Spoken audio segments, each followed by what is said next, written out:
তো তুই কখন এলি আমার কাছে? শরীর খারাপ? পুরনো ব্যথাটা উঠেছে না অন্য কোনো সমস্যা?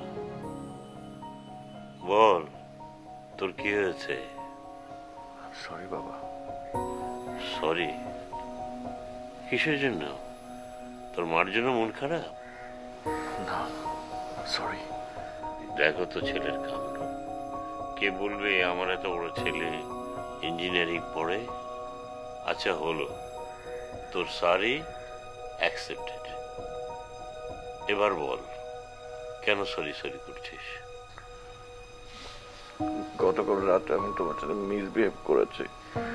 আমার কাছে মনে হচ্ছে তুমি আর আমাকে ভালোবাসো না, আর কখনো ভালোবাসবে না। শোন, এখন তোর বাবা তোকে সরি বলছে। কেন? এই যে তুই কাঁদছিস, এবার ওঠ। ও না, উঠবো না। আমি তোমার সঙ্গে ঘুমাবো। কতদিন ঘুমাই না তোমার সঙ্গে। ও আচ্ছা, ঠিক আছে ঘুমো, কিন্তু একটা কথা মনে রাখিস, সকালে উঠতে হবে, সময় মতো নাস্তা করতে হবে, ওষুধ খেতে হবে, মনে রাখিস। ঘুমো ঘুমো, কিছুক্ষণ ঘুমিয়ে নেব।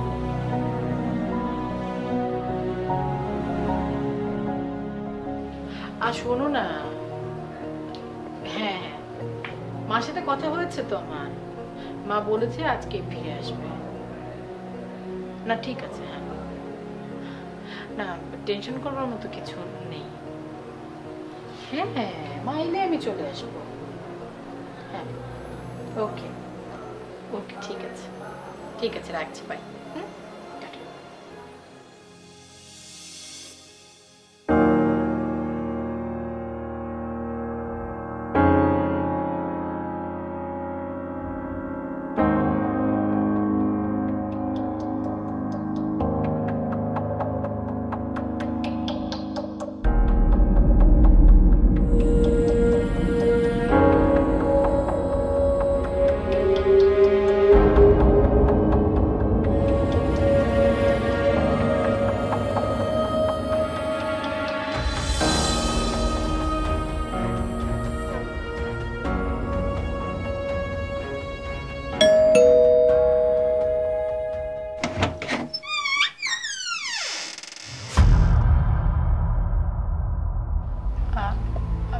আপনি কে?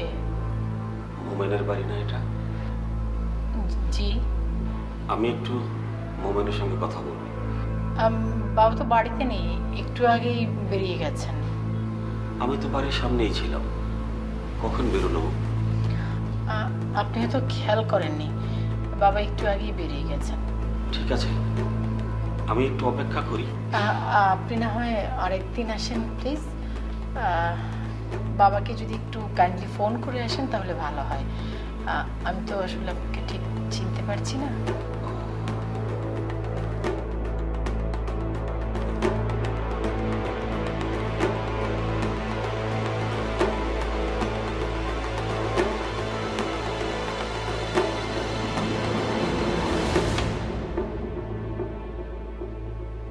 আপু কে রে?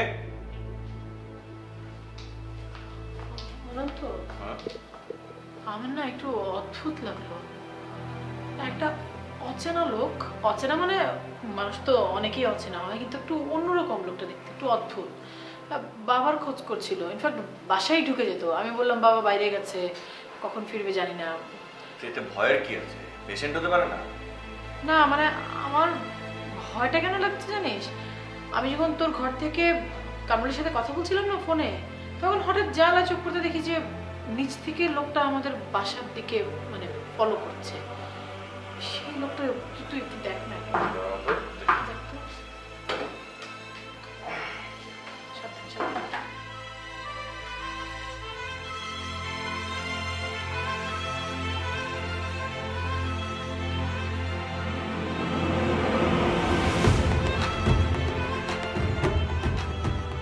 এই যে ভাই, আপু বাসায় নেই, আপনি পরে আসেন।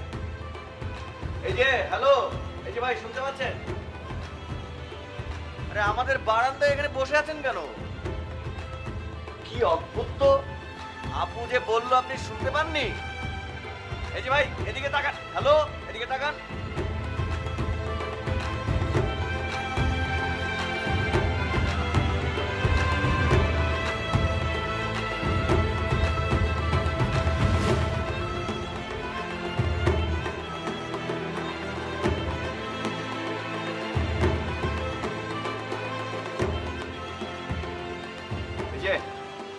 এই যে আপনার সমস্যা কি? আপনি কি আমার কথা বুঝতে পারছেন না? আমার তো বাসায় নেই, আপনি যান পরে আসেন। কি আশ্চর্য! এই যে ভাই আপনি কি পাগল? না, পাগল নই। ডাক্তার মোমেনকে আমার খুব দরকার। ও আচ্ছা, কিন্তু বাবা তো বাসায় নেই, এখানে বসে থেকে কি আপনার লাভ হবে? তুমি মোমেনের ছেলে? জি, ছোট জন। তুমি আমায় চিনবে না, তোমার বাবা আমায় চিনবে। আমি বহু দূর থেকে এখানে এসেছি, বাইরে কোথাও অপেক্ষা করার জায়গা নেই আমার। তোমার বাবা না আসা পর্যন্ত আমি এখানেই অপেক্ষা করি, কোনো অসুবিধা হবে না। আঙ্কেল সরি, মানে আপনার ব্যক্তিগত ব্যাপার তো আমাদের দেখার বিষয় না। আর বাবা যেহেতু বাড়িতে নেই, আপনি পরে আসেন। আমি দীর্ঘদিন পর অনেক কষ্ট করে মোমেনের ঠিকানাটা পেয়েছি, ওর সঙ্গে দেখা করাটা আমার খুব দরকার। তুমি বুঝতে পারছো না। আঙ্কেল আপনি কোত্থেকে এসেছেন সেটা তো আসলে বিষয় না। আর তাছাড়া আপনি ফোন দিয়ে আসতেন বাবাকে, আপনি ফোন দিবেন না? আর কোথায় ছিলেন আপনি? আমি জেলে ছিলাম।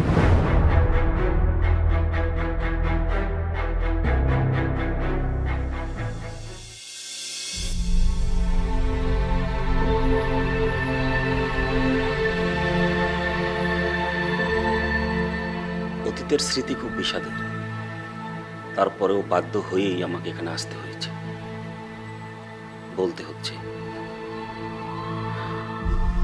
মোমেন, কেউ কোনোদিন জানবে না আমাদের অতীতের কথা। তার বিনিময়ে আপনাকে আমার একটা উপকার করতে হবে।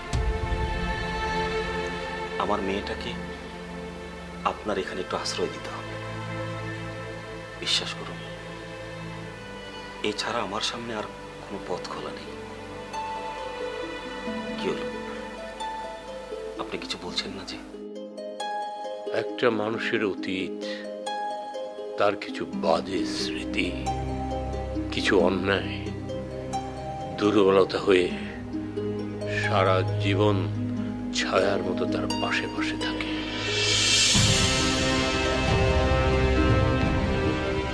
কোনো আলোতেই সেই পাপের ছায়া মোছা যায় না। আমি আপনার এই উপকারটা করব, কিন্তু আপনি আমার একটা উপকার করবেন। বলুন, আমি আপনার জন্য কি করতে পারি? আমি জবার খুন চাই।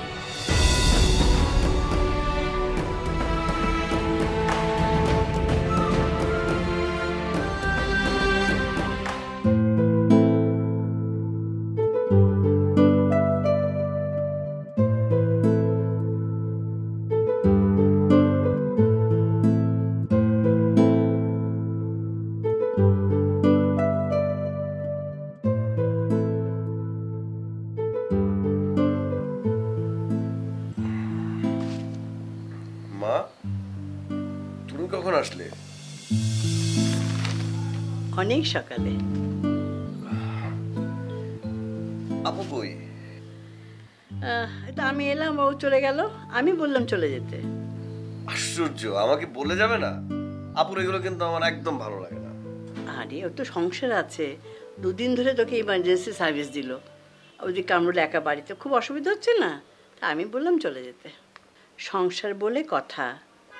তুই একবার ভাব, আজকে নীলিমা যদি তোর কাছে না থাকতো, আমি কি করে আকাশের কাছে যেতাম? হ্যাঁ ঠিকই বলছো। আপুকে না চমৎকার একটা গিফট দিব আমি। গিফট? কিসের জন্য? এই যে 2 দিন ইমার্জেন্সি সার্ভিস দিল আমাকে। ও, খুব ভালো কথা, কিন্তু নীলিমাকে একা দিলে তো হবে না, একা দেবো না মানে? কামরুলকে একটু কিছু দিস। নীলিমা তো এখন শুধু তোর বোন নয়, ও কামরুলের স্ত্রী। কামরুলকে আসতে দিল বলেই তো দুদিন ওকে থেকে গেল। এখানে কি কামরুলের অবদান নাই? ওকেও দিতে হবে দিলে। থাক, আর বলতে হবে না, বুঝেছি।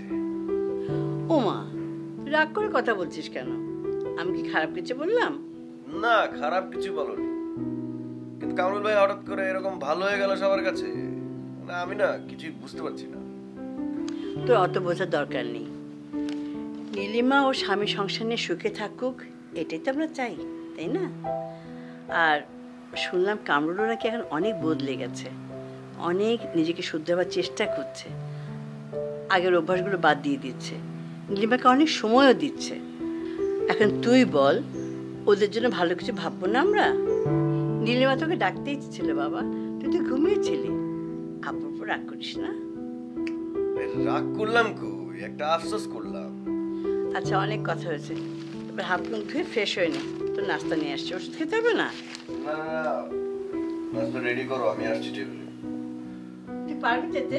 হ্যাঁ হ্যাঁ, আমি এখন অনেক বেটার। যাও, আমি আসছি। আচ্ছা বেশ, আয়, আমি যাই।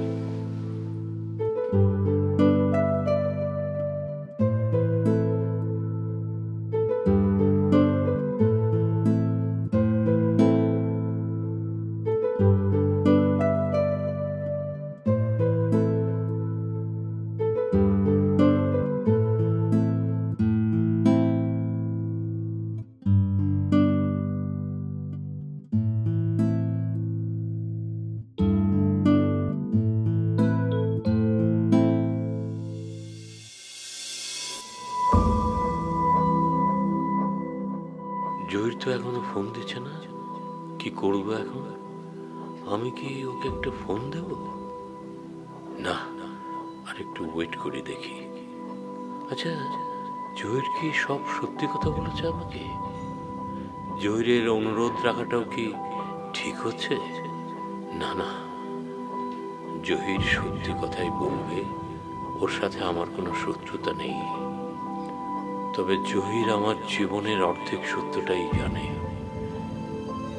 ওকে আমার প্রয়োজন 25 বছর আগে যে সত্যকে লুকাতে গিয়ে হারিয়ে ফেলেছি। আজ জহিরই পারবে আমার লুকানো ইতিহাসের ঠিকানা খুঁজে বের করে দিতে। কি ব্যাপার, তুমি এখনো বসে যাওনি? যাচ্ছি, সকালে একটু হসপিটালে যাব, আমার কয়েকটা রুগী আছে। বিকেলে চেম্বারে বসবো, দুপুরে আসতে পারবো না।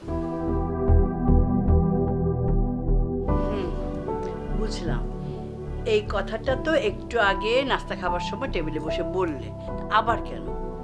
আমি বলছি তোমার তো বেরোবার কথা ছিল, বেরোনি কেন এখনো?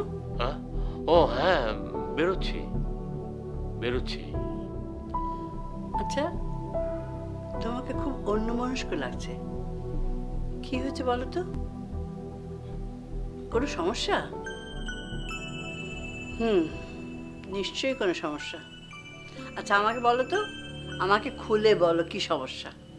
নীলিমা বা অনন্ত তোমাকে কিছু বলেনি? না না, অনন্ত তো কেবল ঘুম থেকে উঠলো, আর নীলিমা তো সেই কোন সকালে বেরিয়ে গেছে, আমিও এসছি, নীলিমা বেরিয়ে গেল, কেউ তো কিছু আমাকে বলেনি। আচ্ছা কি হয়েছে তুমিই বলো না।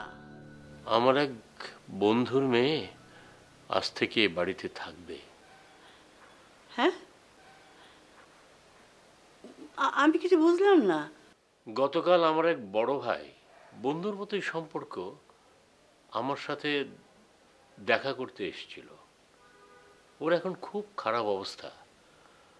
মেয়েটা খুব ছোট থাকতেই ওর স্ত্রী মারা যায়। বহু কষ্টে মেয়েটাকে বড় করেছে, এখন আর পারছে না। কাল আমাকে খুব অনুরোধ করেছে মেয়েটার দায়িত্ব নিতে, এমনভাবে কান্নাকাটি করেছে, আমি আর মানা করতে পারিনি। তোমার বন্ধুর মতো, অথচ আমি চিনি না। কে, নাম বলো তো? নাম বলে তো রাবেয়া চিনে যাবে, কি বলবো এখন? সত্যটা বলা কি ঠিক হবে? না, বলেই দিই। কি হলো? নাম কি? আমি চিনি? না, ওর নাম জহির। না, চিনতে পারছি না, মনেও পড়ছে না। আচ্ছা যাই হোক, তুমি যেটা ভালো মনে করো সেটাই করো।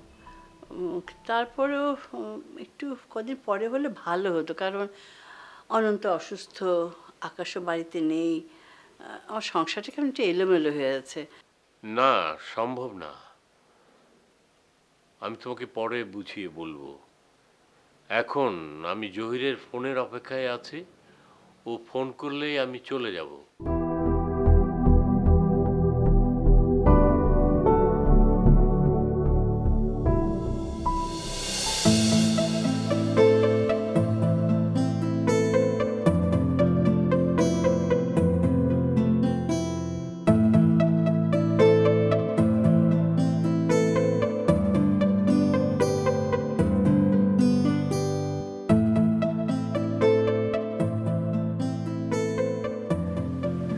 নিলয় কি আমাদের মাঝে আছে?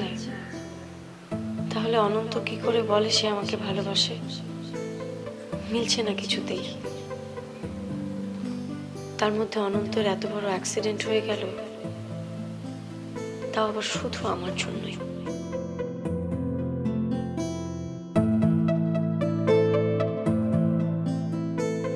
নিলয়ের কথা ওকে এখন কি করে জিজ্ঞেস করি? আমি যে এখন আর কারো মাঝে নেই।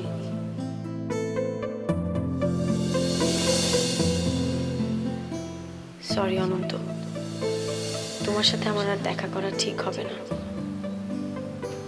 নাই বা জানা হলো অনেক কিছু, অনেক রহস্য।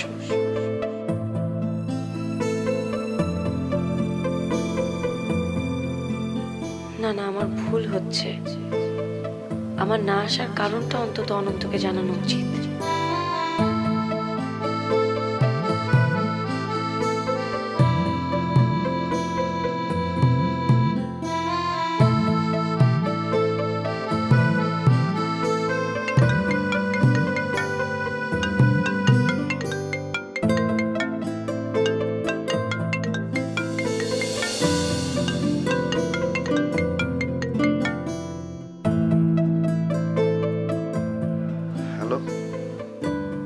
কেমন আছেন?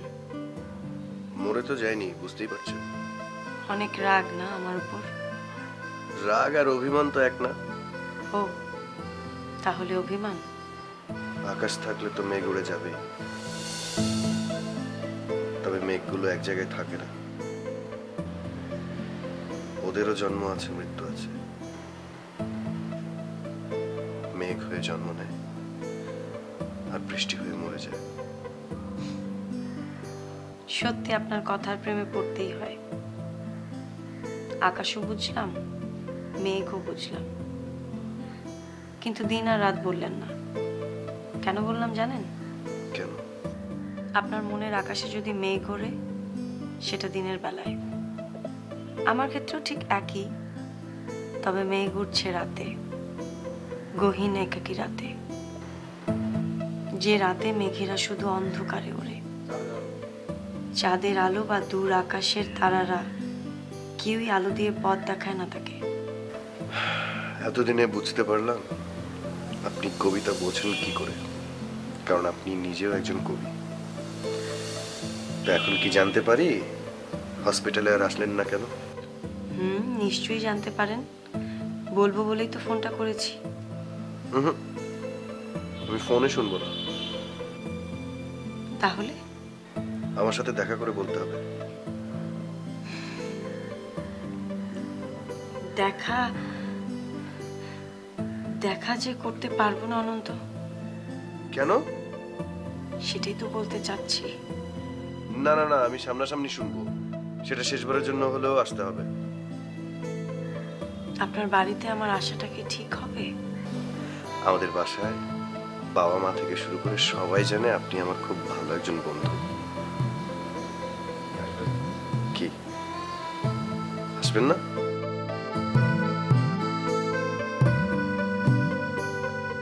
হ্যালো হ্যালো, এই যে চুপ করে আছেন কেন? আমার কিন্তু এগুলো ভালো লাগে না। কি হলো? কথা হ্যালো, আরে কথা বলুন। ঠিক আছে, আসছি। ওকে, বাই।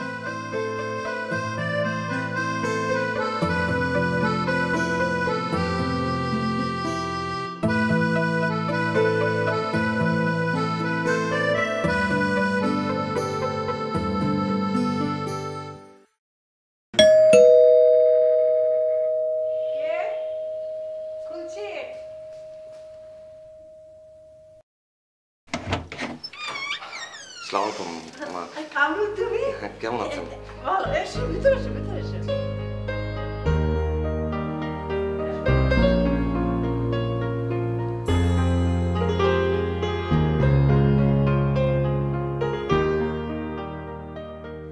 নীলিমা তো সকালেই চলে গেল। হ্যাঁ আমি জানি, এজন্যই আমি দুঃখিত।